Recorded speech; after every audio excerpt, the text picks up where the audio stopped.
Hi, it's Tony Robbins. Happy New Year.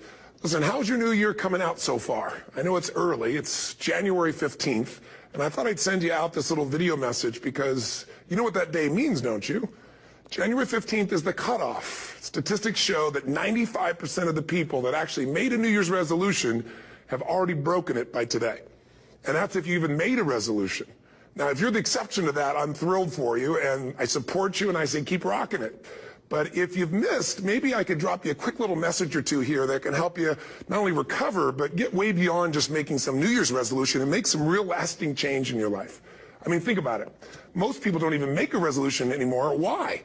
Because they've made them from years and years and years, and they know they're not going to follow through. So after a while, who wants to disappoint yourself? Who wants to be upset with yourself? Why even bother to set a new standard for this year? You know it's going to be the same as last year.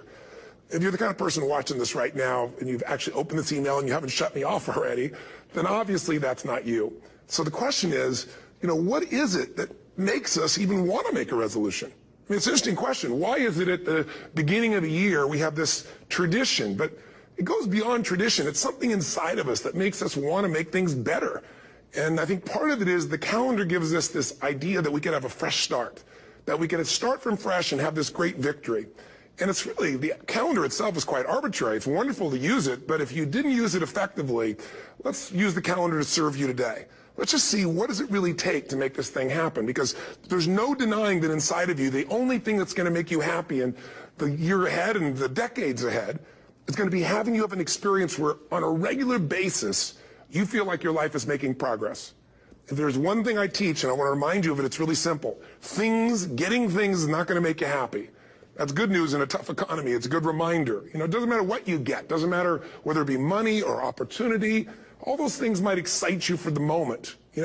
Even a relationship, as magnificent it may be, might be exciting for a while. But if you don't keep growing, that relationship isn't going to stay exciting. So the secret to real happiness is progress. Progress equals happiness. And if we can make progress on a regular basis, we feel alive. And that's why at the beginning of the year, we get this thing like, okay, I can have this fresh start. I could really do what my soul desires. I could expand. I could grow. I could improve. I could change. Or maybe better than change, I could progress. See, think about that. Progress is an aliveness to it, doesn't it? You don't have to work at changing. People say all the time now, well, I'm working on changing. Don't worry about it. You don't have to work on changing. Change is automatic. Your body's going to change whether you want it or not as the years go by. And no matter how hard you work, there's going to be some changes going on there. The economy is going to change no matter what you want it to do. The weather is going to change. Relationships are going to change.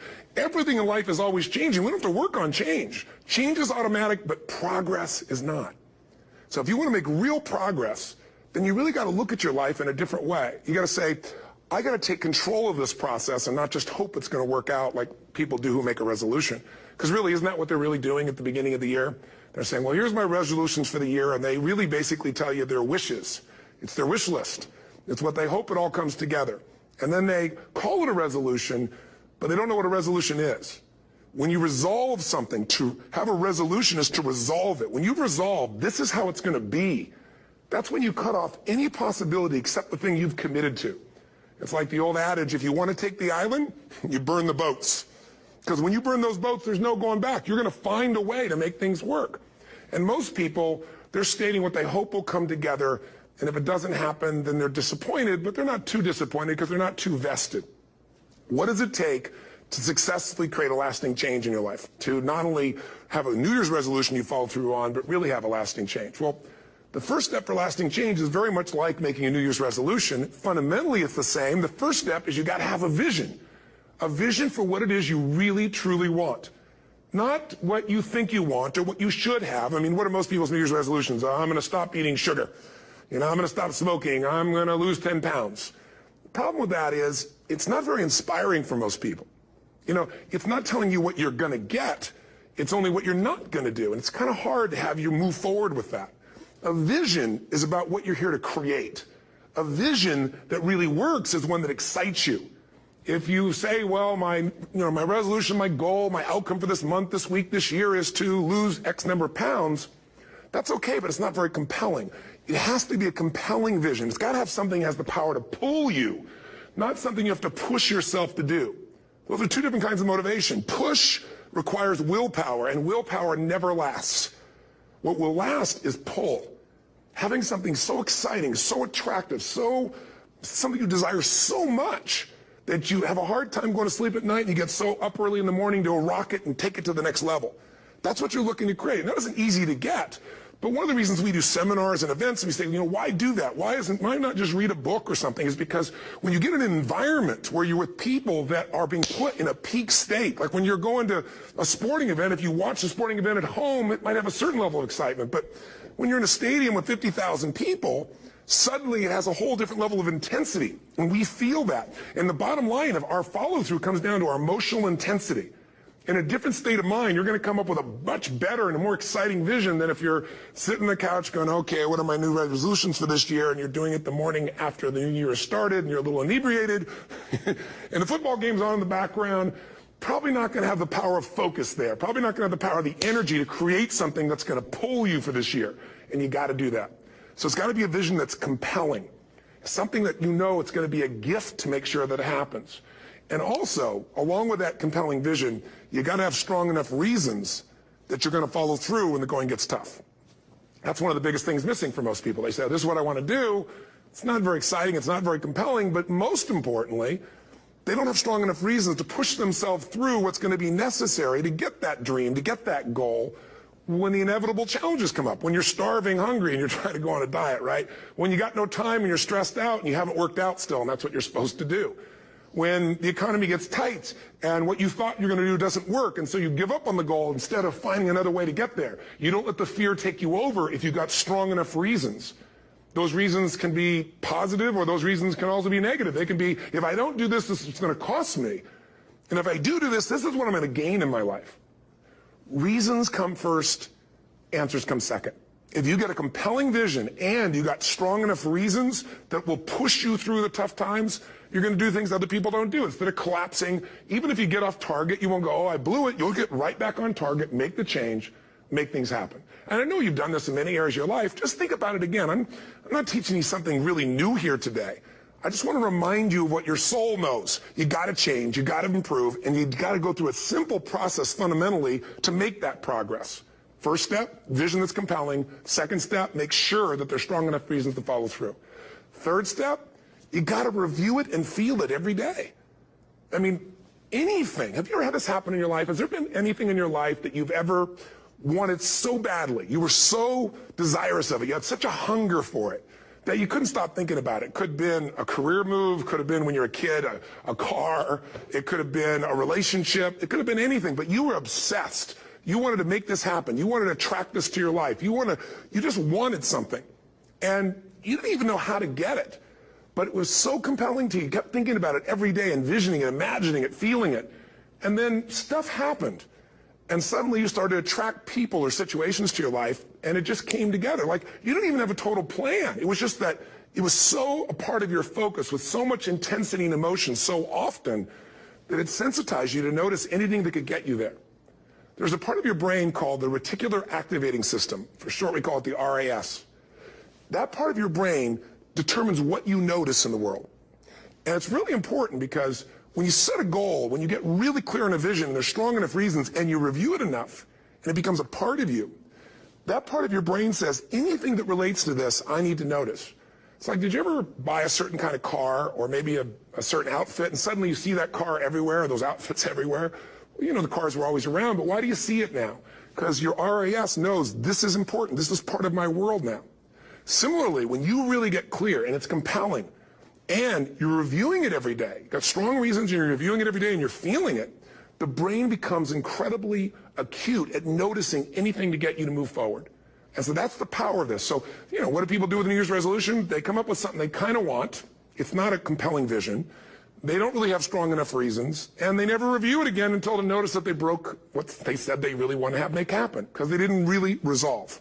If you resolve, you got the vision, it's compelling, you review it daily, and you feel it, you envision it, and you experience it. Simple as it sounds. Now, ultimately, what is this really about? Ultimately, if you're going to have lasting change in anything, you're really talking about just raising your standards. I mean, I always tell people, if you want to know how to change your life, I give it to you in 3 words, boring as it sounds: raise your standards. And what does that mean? corny as it sounds. Raise your standards. Oh, thank you for the breakthrough thought, Tony. I'm glad I wasted my time watching this little email with you. But think about it. Lasting change is different than a goal. You don't always get your goals, but you always get your standards. Maybe it would help you is to think about it this way. I try to explain standards to people with a different set of words. Think of it as everybody in life gets their musts. They don't get their shoulds. Like, think about it. Most people have a list of shoulds, don't they? Don't you have a list of the shoulds, things you should do, you should follow through on? I should lose some weight, I should work out more, I should make more calls, I should respond more rapidly to my email, whatever, you know? I should get into the office earlier, I should be, more confident. Whatever your should list is, people love to have their should list be met, but it's kind of like New Year's resolutions. If it does, it's really exciting, but if it doesn't, which is most of the time, it's a little disappointing, but you kind of know it's not going to happen. But when you decide something is a must for you, an absolute must, when you cut off any possible, you say, I'm going to find the way or I'm going to make the way. Human beings, when they resolve things, when they make a real resolution inside themselves, which is they raise the standard and they make it a must, they find the way. Think about it in your own life. Haven't you had some area of your life where you raise your standard and your life has never been the same? Maybe at one time in your life you smoked cigarettes, or you did something and you did it for years and you kept trying to change it and kept telling yourself I should. And then one day something happened. Something just clicked you over. Something took you over that kind of tipping point. And inside yourself you said no more. And it was a very, very different experience, wasn't it? Something inside of you shifted, and what was a should became a must, and you've never gone back. Is there an area like that in your life you can think of? Again, did you ever smoke cigarettes? Did you ever eat a certain way, drink a certain form of alcohol, and then finally say no more, and you just don't go back? And notice this, it doesn't really take any willpower anymore. Because somewhere when we make this click, when we make something a must, we attach ourselves to it.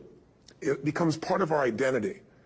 And one thing I've learned in the last, 33 years of working with people from now over 100 countries, 4 million people, is human beings absolutely follow through on who they believe they are.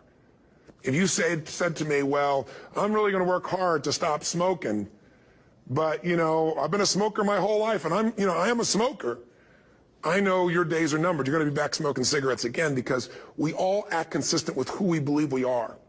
I tell people the strongest force in the whole human personality is this need to stay consistent with how we define ourselves. If you define yourself as somebody who is really conservative, you're not going to be crazy and act nuts unless you're really drunk or something, and then you can say it's the alcohol, when it's really just you finally getting permission to be yourself. The alcohol is your excuse. If you're a really crazy person, you act crazy, outrageous, playful. You don't act conservative because that's not who you are.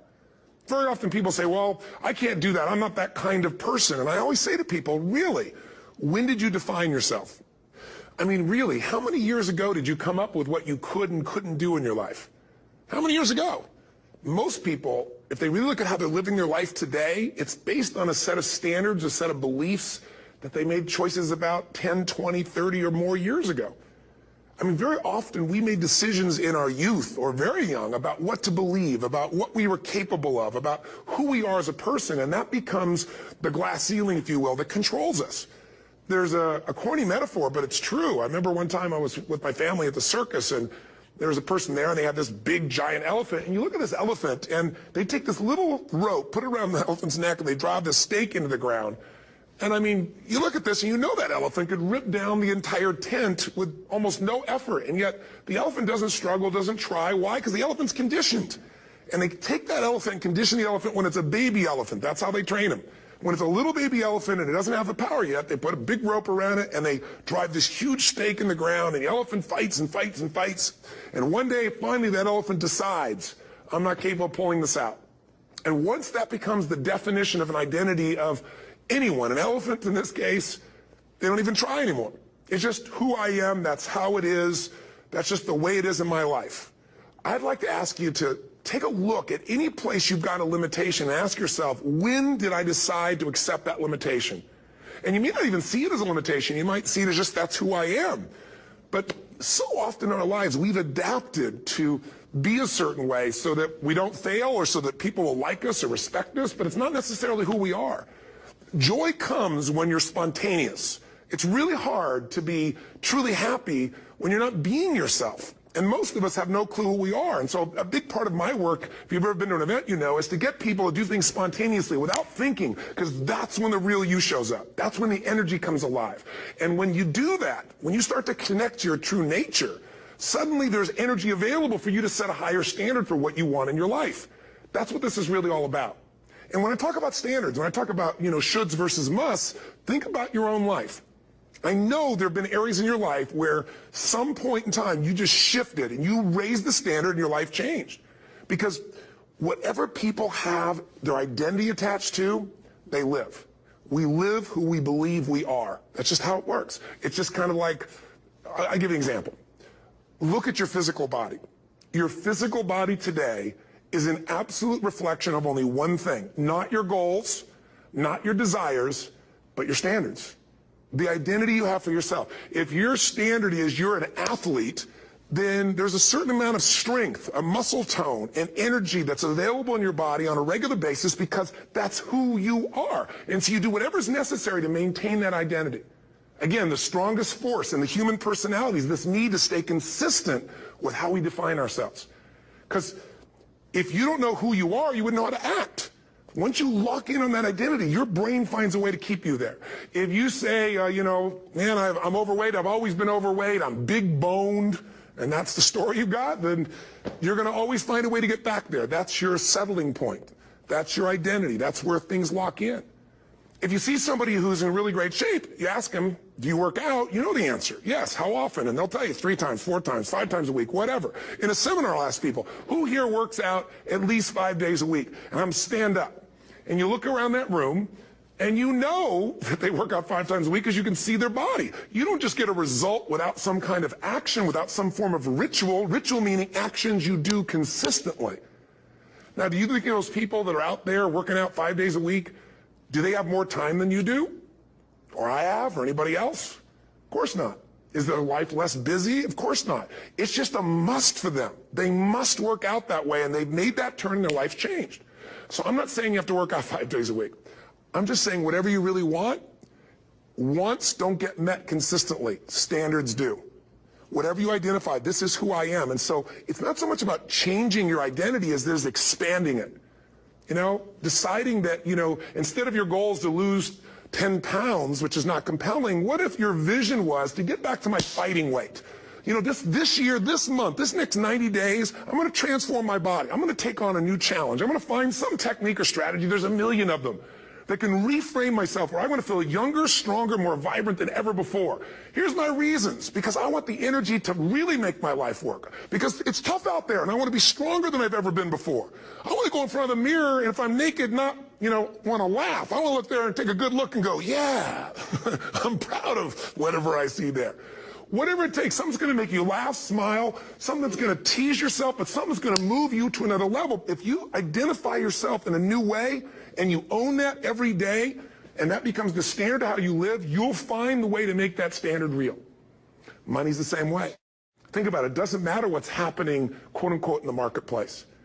People that make money find a way to make money no matter what, don't they? I mean, most people's standard is to pay their bills. So that's what most people find a way to do, even when economic times get tough. Most people, if that's their absolute standard, they find a way. Some people's standard is pay their bills most of the time. And so most of the time they do. Some people's standard is not just to pay their bills, but to take care of their family and maybe even some of their friends. And they find a way. In fact, you know, some people may be in a family where they don't have enough money. They barely have money to pay their bills. They work their guts out. And then somebody, their mother, their father, somebody else, their sister gets ill, and there's not enough money to take care of it. Nobody else has money in the family. They don't either, but they find a way to get that money to take care of their mother or father, don't they? And pay their bills. They never could do it before. Why?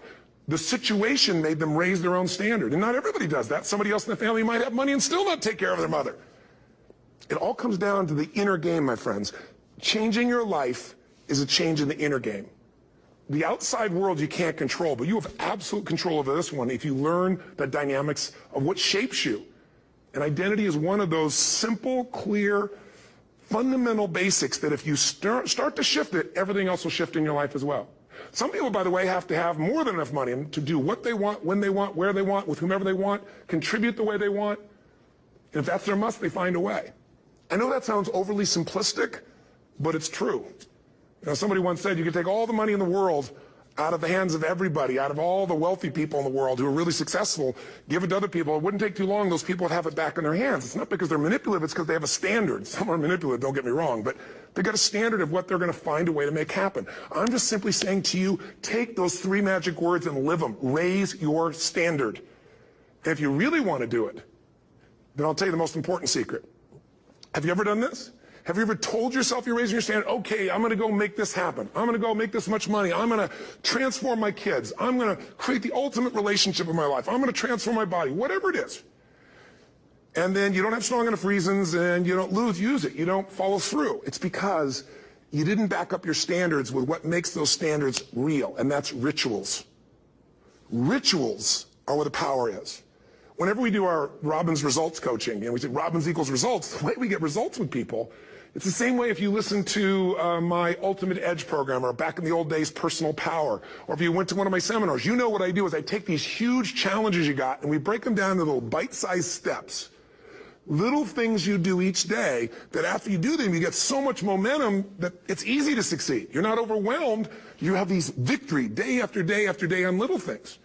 If you went to Ultimate Edge, I'm sure you learned about the hour of power, or the 15 minutes to be able to be fulfilled, or 30 minutes to thrive, where you literally just condition your body and emotion with a couple little rituals. So it doesn't matter what's going on in your world. You feel that strength, and it's not fake. It's not some pump up. It's coming from inside you, and it works. Rituals define us. See, all the results in your life are coming from your rituals.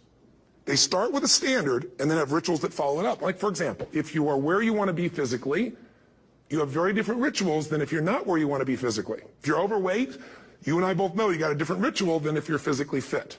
Completely different. You get up in the morning, what's the first thing you do if you're fit? Your shoes are there, you roll over, doesn't matter how you feel, you put on your shoes, you lace them, you start walking, or whatever that ritual is. If you're overweight, you roll over and you have a very different ritual. You might roll over several times to turn the alarm clock off. You go in and get your mocha smocha, whatever, special coffee. You stop by at Starbucks, whatever the case may be. You have your nice sugar muffin. It's supposed to be really nice for you. Whatever you do, it's a different ritual. If you have a great, passionate relationship, you have very different rituals in how you come home than if you have a lousy relationship. When you come home and the first thing you do is you're tweeting somebody, or you're emailing, or flipping on the news, or you don't even come home. What are the rituals? Whenever I study people that are successful, what I look for is what's the standard they hold themselves to, and then what are all those little rituals that add up? Because think about it. Success and failure are not giant events. They don't just show up. You don't just suddenly become successful or suddenly have this cataclysmic event that makes you fail. It may look that way, but failure comes from all the little things. It's failure to make the call. It's failure to check the books. It's failure to say, I'm sorry. It's failure to push yourself to do things physically that you don't want to do. And all those little failures day after day come together until one day some cataclysmic event happens and you blame that. That event happened because you missed all the little stuff. Do you agree with me? And success, by the way, is not some overnight event. It's all these little things. Success is having a vision. Success is making it compelling. Success is really seeing it and feeling it every day with strong enough reasons. Success is feeling the sense that I'm here to grow and I'm here to give something to the world more than just myself. Success is caring about other people. Success is calling and saying, I love you in the middle of the day for no damn reason. Or sending a note. That'll change your relationship. Have a ritual of something funny, playful, or a surprise you do. How many relationships are dead today because they have no surprise rituals anymore? You need to have some rituals, some cool things you do that nobody else does that gives you a better life than anybody else has. All the little stuff. That's where success comes from. In business, it comes from delivering more than anybody could imagine. All those little things add up. People go, wow, that's who I want to do business with.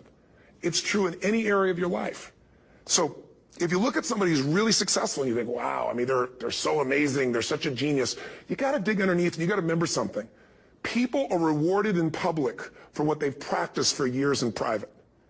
Myself and my business people say, how do you get up and speak and you have no notes and you go for 3 days and nights and the room is like everybody's wired and it's incredible. It's like a rock concert. How do you do that? How do you have that confidence? Oh, it's not confidence, it's experience now. But I did so much behind the scenes and I still do to make things right. I mean, How many people would know that since the time I was 17 years old, before I walk out on stage, still do to this day, wouldn't need to do it, but I still do it, I never walk out there without being in an absolute peak state of mind. You know, there are days my back is hurting, my throat was hurting, or I may have had a challenge, or my father passed away, and I've still got to deliver for these people because my standard is give my all every time. Every event has to be better. Talk to anybody who's been to our events for 5, 10 years, some of our trainers, and I'll say, I don't know how he does it. He always finds a way to make it better. That's not an ego thing. That's a standard in me. I have to find the way. And my ritual, though, is I prepare, I think, I gather new information, I figure out how to put something across better. What do people need? I spend time with our customers. I see what's going on. And before I get on stage each time, I have this little ritual to put myself in a state of mind. And I did it starting like 17 years old. I started doing it. I'd say, I now command my subconscious mind. And I say this out loud several times, this little phrase, set of phrases, as an incantation to kind of condition my mind and body. And I'd say, I now command my subconscious mind to direct me in helping as many people as possible today by giving me the strength and the emotion and the humor and the brevity, whatever it takes to show this person and help this person change their life now. And I started that with a person when I worked with people one-on-one, and I would do that for 45 minutes driving in my Volkswagen to go serve and coach somebody for the first time. Now I don't say that person, I say these people, and I can go out in a room of 10,000 people and deliver for 50 hours, and I do it every time I come back on stage. It's a ritual to go into peak state. Peak states don't just show up, they don't interrupt you. Great ideas don't interrupt you, you gotta pursue them. I talked to Michael Jordan, I'll never forget, at the peak of his career, and got to watch his final game, saw him backstage and spent some time with him, and it was a pretty exciting time. He was the greatest basketball player I think that ever lived and has ever lived. And I asked him, I said, you know, what sets you apart, Michael? You know, what is it? And is it God-given talent, ability, skill? What is it? And he said, Tony, you know, he said, I can shoot you straight. You know, it's not, you know, me trying to act humble. He goes, I have a lot of talent, a lot of God-given talent, a lot of skill. I've worked really hard. But he said, really, it's my standards. He said, every day I demand more from myself than anybody else could humanly expect. I'm not competing with somebody else. I'm competing with what I'm capable of. Magic formula. Because most of us lower our standards. Why? Because who you spend time with, my friends, is who you become. One of the biggest reasons I started going to seminars when I was like 17 is I had nobody around me as a great role model. I could read about somebody, but being around people, being in that environment was very different. Finding a way to go to work with someone who lived that standard of life was very different. You get around people with low standards and you compete with it. You don't need to compete with it. It's like, okay. I mean, remember Jerry Springer? I don't know if he's still in the air, but you know, I remember he used to get people on the show, and I thought, where would he find these people? And why would people watch? I'll tell you why they watch. They watch these people and go, my life's still pretty darn good compared to that person. Look at them. You don't have to change your life. All you have to do is find somebody with a lower standard, and you'll feel good about yourself. But if you feel that good feeling, it's an illusion. The only thing that's going to make you happy, my friend, in this year or any other, is to step up. It's to raise the standard. It's to discover what you're capable of and feel that incredible power of pushing through whatever's holding you back and get to the other side of more of your true self. That's what this game's all about. And look at the best of the world in anything. Tiger Woods, what's his vision? To win golf tournaments? No, to be the best that ever lived. That's his goal. That's his vision. But here's what's interesting. He backs it up with rituals. If you just have a vision and you don't have the rituals, stop lying to yourself. His rituals are, he started doing things nobody did before. He went and started lifting weights. Golfers lifting weights? No way. He went out and he changed his swing when he was the best in the world because he realized in order to be the best that ever lived, he's going to have to change his swing. If you know anything about golf, you don't change your swing when you're the best. And he went and retrained himself because he has different rituals than other golfers. Now many people are modeling his rituals to get better. It's amazing. You know, you look at somebody like Michael Phelps, the 2008 swimmer, won 7, you know, only 2 people, I think, in history, if I remember correctly, that have gotten 7 gold medals in one session. And here's a guy, he's got number 6 under his belt, and he's exhausted, and he's going in for that final swim. I'm sure you remember. And how does the guy win? By 1/100th of a second. Do you think that was some massive skill that got him over the top? Or was it a standard that says, this is who I am? I am the champion. And no one is taking this from me. And somehow in those final milliseconds, 1/100th of a second, he pushed himself just beyond his competitor. But you know about Michael Phelps? What allowed him to be able to push beyond that moment is his rituals. Go study the guy. Most people who swim have these unbelievable workouts. He does 2 and 3 of those workout sessions a day. All the other swimmers in the beginning thought he was insane. You're going to overtrain, you can't do that, it's not physically possible. But he had a standard and the rituals to back it up. So here's my final message to you, because I've gotten carried away. I thought I was going to send you like a 5-minute message, but as you can see, there's no script here. It's just me going a little crazy with you. But I want to really see you get what you want this year. Don't let this year be like last. And if last year was great, still don't let it be that way. Raise the standard. If your life is perfect and extraordinary, you darn well know you're not going to be happy unless you keep making it better. That's what makes us feel alive. It's not what we get that makes us happy. It's who we become and what we're able to give because we become more. That sense of contribution is what creates the deepest meaning. So here's my assignment for you if you want one. If you want to go from conversation to some action, here's a simple thing to do. What's an area of your life right now that you really want to improve? What's an area that's important to improve? If your body's great, how about your career? If career's great, how about your relationships? Intimate one especially, or your kids, or your relationship with your creator, your spiritual side of your life. Or is it your finances? Figure an area that really matters. Decide on that area. Number one, write down what your life is like in that area right now as specifically as possible. So you might say, well, I'm 13.5 pounds overweight, whatever the weight is, whatever the situation is, or my body fat's like this, or I wake up exhausted in the morning, and you write the truth of where you are right now. So you're real clear. Or I'm not in a relationship. I say I want a relationship, but I'm not in one, and I don't seem to find them. All the good ones seem to be gone is my belief. And I really do want one, but I don't have it. Whatever your definition. Or I'm in a relationship, and God, I wish I wasn't in a relationship. I'm planning my escape. Wherever you are. Or I have a wonderful relationship. We love each other, but there just isn't enough passion. Just write the truth of where you are. The area you want to change, but write how it is. And then the second step is, this is where you got to be really honest with yourself. What are the rituals that have put me there? Because whatever results you're getting, even if you don't like the results, there's some rituals that are keeping you in that place. There's some rituals of what you eat or don't eat, how you move or don't move, how you sleep or don't sleep. There's some rituals in the lack of variety or spice or energy or focus in an area. There's something you're doing, and it's usually not one thing, it's a bunch of little things that you kind of do consistently whenever you think about getting in a relationship, whenever you think about working out, whenever you think about money.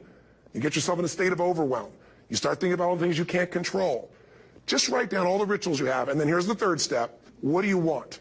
What's your vision? And be really specific. I want to be my fighting weight. I want to be the strongest I've ever felt. I'm going to turn my, whatever it is, be specific. And then, last step, number 4, what are the rituals that'll get you there? What would you need to do differently each morning if you're going to be that kind of energy, that kind of strength? How often would you work out? What days would you work out? What time? A ritual is something you do consistently, usually at a specific time, so it becomes automatic. Let me tell you something. Willpower doesn't last, but rituals can last a lifetime. I bet you have some rituals in your life right now you've been doing for years, even though some of them don't serve you. I'm just saying, wake yourself up. If you want a new year and a new life, you don't need to start on January 1st. Start today. Start with this little video. And just begin to see what happens and see how easy it is to just do a few little rituals. Don't do them all, just do 2 or 3 new things. And you know what happens? You'll get momentum. Because once you discipline yourself in one area of your life, you feel yourself doing it in other areas as well. And I always say something that my original teacher taught me. I always remind people, there's always 2 pains in life. There's the pain of discipline, or there's the pain of regret. And discipline weighs ounces, as my friend Jim Rohn taught me. Regret weighs tons. You don't want to have regret. So right now, what do you want to change? What's it really like? What are the rituals that got you there? That'll take a little homework. If you're not sure, ask the people around you. They'll tell you what your rituals are. What do I really want in depth? What are the rituals that will get me there? And then get yourself to start a few of those actions and lock them in place. If I can help you in any way, we're here as a company to support you. Come have an event with us. Come to Unleash the Power Within or Mastery University, or get a coach. You can get a free coaching session if you call our company and click on something on this. Will probably have something on it, or get a product. Or don't do anything with us, but do something with somebody, starting with you. If you make the changes in yourself, you're going to be proud this year, and no amount of money or accolades from other people can mirror the feeling of being proud of knowing you've taken back control of your life, or you've taken a great life to another level. Because once you do that, you have something you can give other people, whether it be your kids or your friends or your family. And ultimately, that's what life's about. So thanks for listening. I don't know how long I went here, but I hope this has been helpful for you. I just thought it's a new year, and I want people to be able to truly create a new life. And until I see you again, hopefully soon, or gets a chance to meet you, live strong and live with passion. And of course, God bless to you. Happy New Year.